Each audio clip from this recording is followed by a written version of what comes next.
বিবেকবান মানুষ তারা কখনোই এই সন্ত্রাসী কার্যক্রম যেই ঘটিয়েছে যেই আওয়ামী লীগ তাদেরকে সমর্থন করতে পারে না।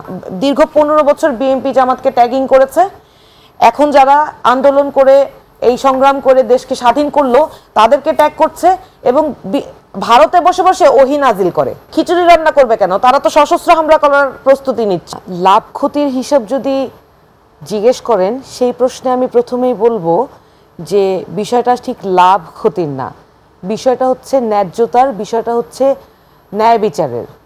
আপনি যদি জুলাইয়ের যে শহীদ আহত পরিবারের দিকে তাকান তাহলে আপনি সর্বপ্রথম দেখবেন যে তারা কোনো লাভের হিসাবে কিন্তু এই বিচার বা এই নিষিদ্ধ ঘোষণার দাবিটা জানায় নাই। তারা এই দাবিটা এই জন্য জানিয়েছে যে তারা যা হারানোর তা তো হারিয়েই ফেলেছে, কিন্তু এই মুহূর্তে তারা যেটা চায় যে অন্তত অভ্যুত্থান পরবর্তী বাংলাদেশে কোনোভাবেই যাতে আর কোনো অন্যায় অবিচার করা কোনো দল রাজনীতিতে সক্রিয় হয়ে দেশে অবস্থান করতে না পারে, রাজনীতি করার সুযোগ নিয়ে কেউ যেন বাংলাদেশে অন্যায় অবিচার করে পার পেয়ে না যায়। এবং সেই জন্যই তারা তাদের যেইটুকু তারা হারিয়েছে, কেউ সন্তান হারিয়েছে, কেউ স্বামী হারিয়েছে, কেউ ভাই হারিয়েছে, যেই 30,000 মানুষ আহত হয়েছে, 2,000-এর অতিরিক্ত মানুষ শহীদ হয়েছে, তাদের কথা তো আছেই। যেই 30,000 মানুষ আহত হয়েছে আমরা তো প্রত্যেকের সাথে দেখা করি, নিত্যদিন দেখা হয়, কথা হয়, তারা নানান দুঃখ কষ্টের কথা, শুধু বিচারের কথা ছাড়া নানান দুঃখ কষ্টের কথা বলতে আসে। এগুলো শোনার পর কোনো বিবেকবান মানুষের পক্ষে আসলে এই বিচার নিশ্চিত করা এবং এই ধরনের একটা সন্ত্রাসী গোষ্ঠী যারা নিজেদেরকে রাজনীতিবিদ বলে দাবি করে তাদের রাজনীতি করার অধিকার আছে বলে আমরা মনে করি না। দেখেন, আপনি হয়তো বলতে পারেন যে আওয়ামী লীগ অনেক পুরনো একটা দল, কিন্তু যারা মানুষ এবং বিবেকবান মানুষ তারা কখনোই এই সন্ত্রাসী কার্যক্রম যেই ঘটিয়েছে যেই আওয়ামী লীগ তাদেরকে সমর্থন করতে পারে না। সুতরাং এখন সুযোগ এসেছে যে আওয়ামী লীগের বিচার প্রক্রিয়া নিশ্চিত করার মাধ্যমে এই সন্ত্রাসী কার্যক্রমের বিরুদ্ধে ব্যবস্থা গ্রহণ করে তারা যে মানুষের ম্যান্ডেট না নিয়ে দীর্ঘদিন ধরে ক্ষমতা ধরে রেখেছে সেই সুযোগটা বন্ধ করার। মানুষ যে আসলে খেলার জিনিস না। হুমায়ুন, আপনি বলছিলেন যে এই সন্ত্রাসী কর্মকাণ্ড করার জন্য তাদেরকে বহিষ্কৃত করা হয়েছে বা নিষিদ্ধ করা হচ্ছে, তো এই অবস্থায় আওয়ামী লীগের তো বিরাট একটা সমর্থন গোষ্ঠী রয়েছে, তো তারা এখন কি করবে? আমি তো মনে করি না উঠবে কিনা, আমি তো মনে করি না যে কোনো সুস্থ বিবেকবান মানুষ আওয়ামী লীগের সমর্থন এখনো করতে পারে। যারা জুলাই দেখেছে, যারা গত 16-17 বছর আওয়ামী লীগের দুঃশাসন দেখেছে, তারা আওয়ামী লীগকে আর সমর্থন করতে পারে বলে আমি মনে করি না। হ্যাঁ, কিছু মানুষ হয়তো আছে আওয়ামী লীগ করে, তারা তো স্বার্থলোভী, তারা ওই 17 বছর 15 বছর ধরে যারা ক্ষমতায় ছিলেন, ক্ষমতায় মসনদে আওয়ামী লীগকে ধরে রাখার জন্য যারা সহায়তা করেছেন, দেশের অর্থ সম্পদ লোপাট করে বিদেশে পালিয়ে গেছেন, তারা তো চাবেই যে আওয়ামী লীগ রাজনীতিতে থাকুক, আবার আসুক, আবার তারা দেশটাকে লুটপাট করে খাক এবং সাধারণ মানুষ বোকা হয়ে শুধু সাধারণ মানুষকে নিয়ে আওয়ামী লীগ উপহাস করুক আর ভাবুক এরা সবাই বোকা, আমরা যা বলবো যা বুঝাবো তারা তাই বুঝবে, আমরা বসে বসে জনগণের টাকাগুলো মেরে খাবো, আরামায়েশ করব।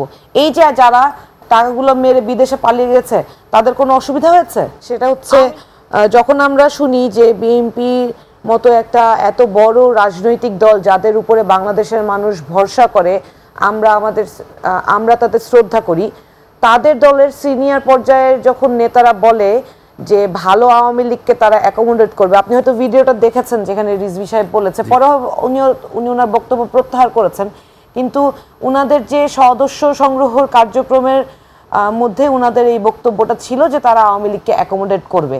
তো আমি তো মনে করি যে লাভ ক্ষতির প্রশ্নটা করলেন, আওয়ামী লীগ নিষিদ্ধ হওয়ার প্রশ্নে কিছু লাভ হয়তো উনাদেরও হবে যে আওয়ামী লীগ না থাকাতে এই সদস্যগুলো এখন কই যাবে।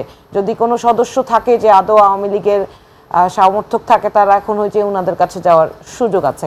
এই দাবিটা আওয়ামী লীগের মতো এরকম একটা সন্ত্রাসী সংগঠন যারা মানুষকে এইভাবে অত্যাচার জুলুম করার পরে এতটুকু অনুশোচনা নাই, যাদের মধ্যে একটা দায়িত্ববান ব্যক্তি এসে বলে নাই একটা বারের জন্য যে যা হয়েছে আমার নেত্রী সিদ্ধান্তের ভুল ছিল, এটা ঠিক হয় নাই। বরং তারা যেই সাধারণ ছাত্র জনতার ডাকে যে সাধারণ মানুষ রাস্তায় নেমে এসেছে এবং যারা গুলি খেয়েছে, একটা 5 বছরের শিশু সে গুলি খেয়েছে, হেলিকপ্টার থেকে গুলি করেছে, বাসার জানালা দিয়ে গুলি ঢুকেছে, এই মানুষগুলোর কি অপরাধ? তারা তাদেরকে বলছে সন্ত্রাসী। আপনি দেখেন এইভাবে করে তারা দীর্ঘ 15 বছর বিএনপি জামাতকে ট্যাগিং করেছে। এখন যারা আন্দোলন করে এই সংগ্রাম করে দেশকে স্বাধীন করলো তাদেরকে ট্যাগ করছে এবং ভারতে বসে বসে ওহি নাজিল করে। এই যে ওহি নাজিল করে, আপনি বলতেছেন এক ডেক খিচুড়ি রান্না করে নাই। খিচুড়ি রান্না করবে কেন? তারা তো সশস্ত্র হামলা করার প্রস্তুতি নিচ্ছে, জায়গায় জায়গায় মানুষকে সশস্ত্র হামলা করছে। বিএনপির ভিড়ে বা অন্যান্য দলের ভিড়ে ঢুকে তারা এনসিপিকে বা অন্যান্য রাজনৈতিক দলকে আক্রমণ করার ষড়যন্ত্র করছে। এটা আপনি কিভাবে প্রতিহত করবেন? আপনাকে তো তাদেরকে সুস্পষ্টভাবে চিহ্নিত করে বিচারের আওতায় আনতে হবে। সরকারের দায়বদ্ধতা আছে, কিন্তু সরকারকে যখন আমরা প্রশ্ন করি তখন সরকার নানাভাবে আমাদেরকে বুঝাতে চেষ্টা করে যে এখানে আমলাতান্ত্রিক জটিলতা আছে।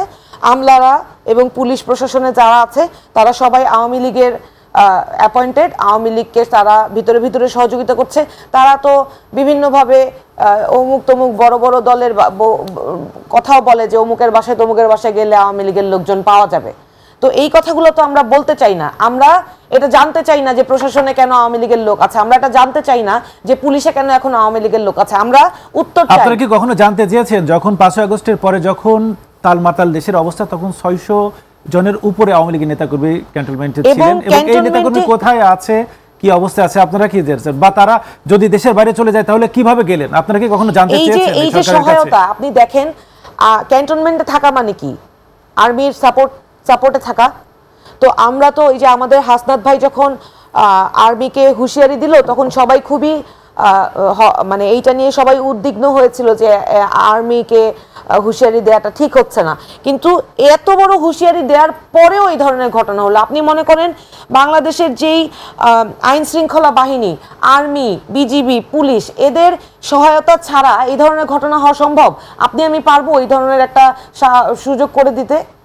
আমি মনে করেন জনাব আব্দুল হামিদ অসুস্থ ছিলেন, কিন্তু উনারও তো কিছু জবাব দেওয়ার ছিল। দেশের মানুষ তো উনার কাছেও জবাব প্রত্যাশা করে।